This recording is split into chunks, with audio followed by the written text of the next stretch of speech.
First up, we have a voicemail. Let's take a listen. Hey, guys, it's Mike from Brooklyn. How are you? Happy, merry to you and yours. 2 questions to finish out this great year. Thank you once again for the Summer of Soccer and all you've done on air and on the podcast. Here are my 2 questions. Number 1, I stole from Ryan on Facebook. It's so good I had to bring it to you guys. Would you rather have your U.S. players playing on second-tier Premier League teams, like Jedi and Adams, or would you rather them play Champions League in lesser leagues, like Tillman and Pepi and Vickers? On that note, question 2 for you, Alexi.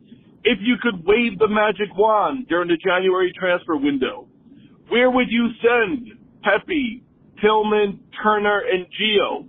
If not specific teams, at least what leagues would you like them to be in? Would you like them playing Champions League or Europa? And, of course, the number 1 priority is to get them minutes. But other than minutes, what are you looking for in a team that you're transferring to as you wave your magic wand? Once again, happy holidays, brothers. Love you both. Oh, Mike, I appreciate it. We've heard from Mike before over there in Brooklyn, and we always love when he calls in. And thank you for the kind words about the pod, and thank you for listening to the pod.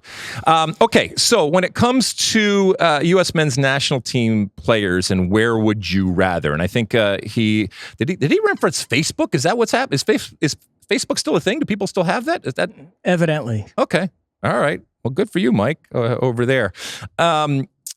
Would you rather have your U.S. men's national team player play in a second-tier EPL team or a second-tier league, but playing Champions League? It's a good question. I think I would rather have them playing in a second-tier EPL team like Jedi Robinson, as he mentioned, playing for someone like Fulham. And that's not to say that the experience of playing in Champions League isn't not just good and beneficial, but also relative to the national team, because this is what we're talking about here. We're relative to the national team in terms of giving them the best possible experience. I think that, while we talk about the disparity, Mosse, of leagues and the haves and the have-nots and the separation between the top and the bottom, I think you have to admit that when it comes to the EPL, it's a lot less. Yes, there are haves and have-nots, but it's a lot less than some of the other leagues out there. And so I think if you are playing for a mid-level team, I think you're getting consistent, and we're assuming that the player is going to play or is playing there.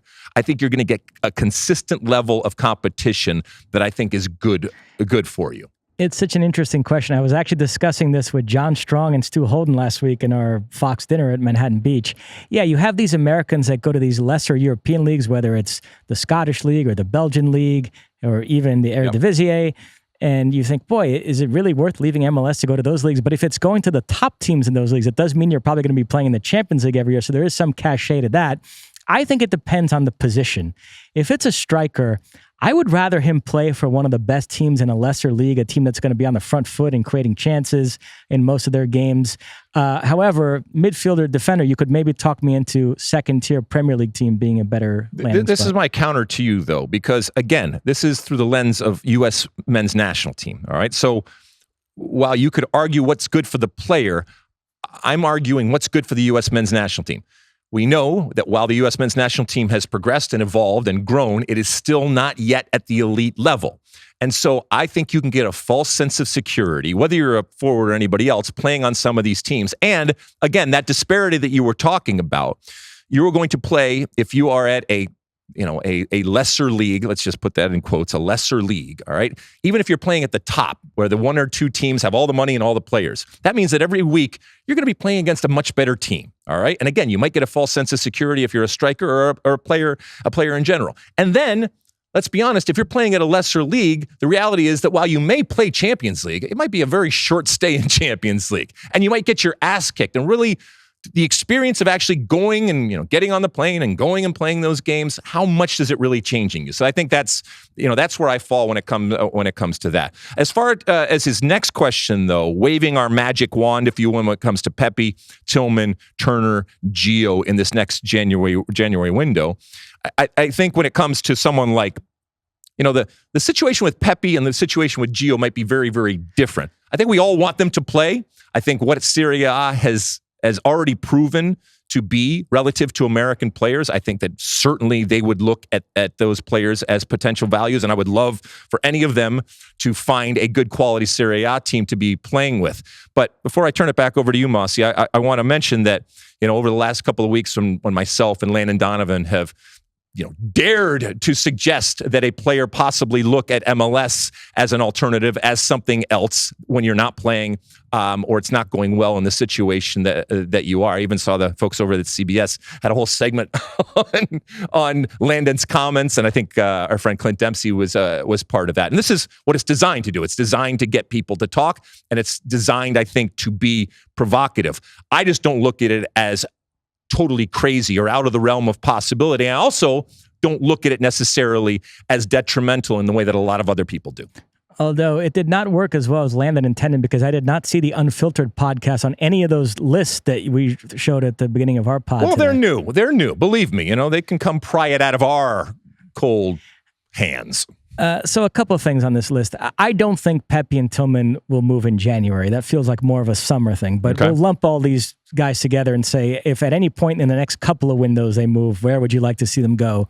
One guy that I am going to be bullish about MLS is Matt Turner. I think he's being stubborn there. I don't know how many different Premier League teams he needs to go to and sit on the bench before he realizes that he needs to go back to MLS the way Zach Steffen did. So I think that's eventually what's going to happen with Matt Turner, and it should happen sooner than later. But would you prefer him to go back to MLS or to go, I don't know, like a Belgian team or something like that? I mean, again, this is where we get into the perception versus reality. And is the league really that good? And is it really good for you to be doing that? And, a goalkeeper just, save the ball. If you're saving the ball in North America, as opposed to saving the ball in South America or saving the ball in Europe, does it matter? I don't know. But I go back to, and we'll talk a little bit more about this later in the perception versus the reality and the way that we talk about MLS, and I guess the way that has changed over the years. As far as Gio, if he were to stay in Europe, I like La Liga for him. In the window that he went to Forest, you heard teams like Real Sociedad and Sevilla mentioned, and I think those would have been much better fits than Forest, and it never materialized. I don't know if it was his choice or those teams backed off, but Gio to me feels like a La Liga player. Perhaps Mallorca, if their cheap owners are willing to open up the checkbooks a little bit. We know their owners, and boy. And then as to the two PSV guys, I know Stu's been banging the drum for Pepi to go to Serie A. I'm good with that. Yeah, that could be a good fit there. Tillman feels to me like he could go back to the Bundesliga. Remember, he was at Bayern on loan at PSV, and I could see now that he's proven himself at PSV, perhaps going back to a good team in the Bundesliga. So that's where I would come down on all of those. You like that clip? Well, my State of the Union podcast drops twice a week right here on my very own YouTube page. The only way to stay up to date is to hit that subscribe button down below. Size the day, and see you soon.